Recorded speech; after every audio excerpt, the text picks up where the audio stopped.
Hi,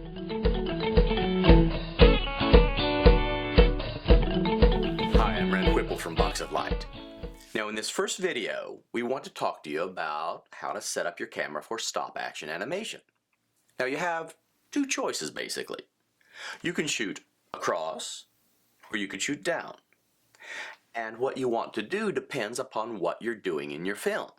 For example, if you have a character that is floating, all right, or suspended in some way, maybe they're floating in the water, they're swimming, they're jumping through the air, they're floating in outer space, then what you're going to want to do is shoot down. The reason is, when you're shooting down, you have your backdrop on the bottom, and gravity will hold your character to that backdrop as you move your character. Then you don't have to worry about strings or hidden supports for your characters.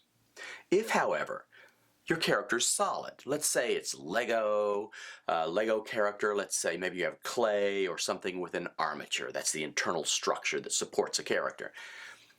And let's say your character is walking on a surface, a sidewalk or something like that. Then you are going to want to shoot across. That is going to make your life much easier. So first let's look at what you want to think of when you're shooting across. Basically, you want to think of three things. Now the first thing you want to think of is that you want your camera to be closer rather than farther. When people begin animating, they tend to film as if they're sitting at the back of a theater watching a play. By that, I mean their camera's far away from their character and set. The characters and set are small in the distance, and there's a lot of unused space around them. You don't want that. What you want to do is keep your camera as close as you can as a default. The reason is, we love to see the details of what you've done. Secondly, you want to have that camera movable. And the reason is, for your purposes now, this is actually not a camera. This is your audience's mind. And minds are fluid things.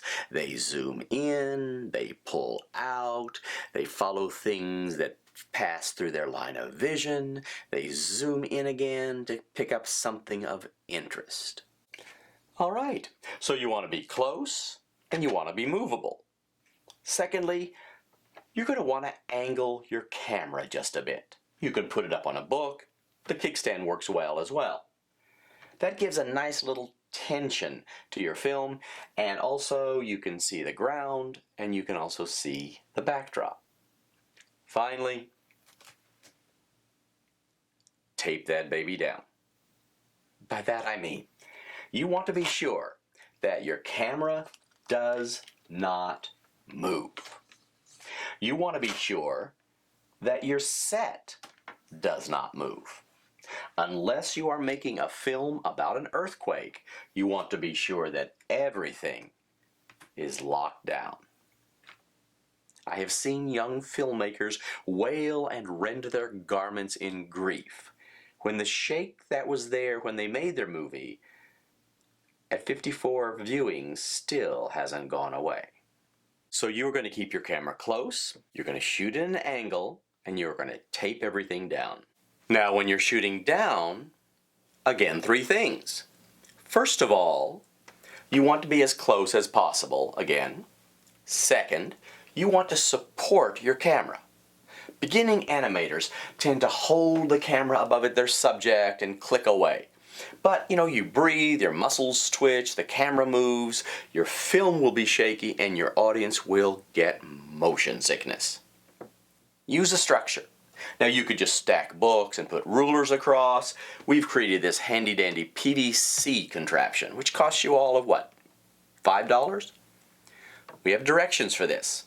Click the materials link at the bottom of this page to see. All right, finally, the last. Tape that baby down. You do not want that set to move. You do not want that camera to move. You do not want that structure to move. And as I said before, this allows gravity to hold your character to the backdrop. and allows you to move them little bit by little bit as they float in the air or swim underwater or soar into outer space. All right, you're ready to animate. In our next video, we're going to show you how to make smooth movement and fluid movement. Until then, I'm Rand Whipple from Box of Light. This has been a WVIA Box of Light tutorial.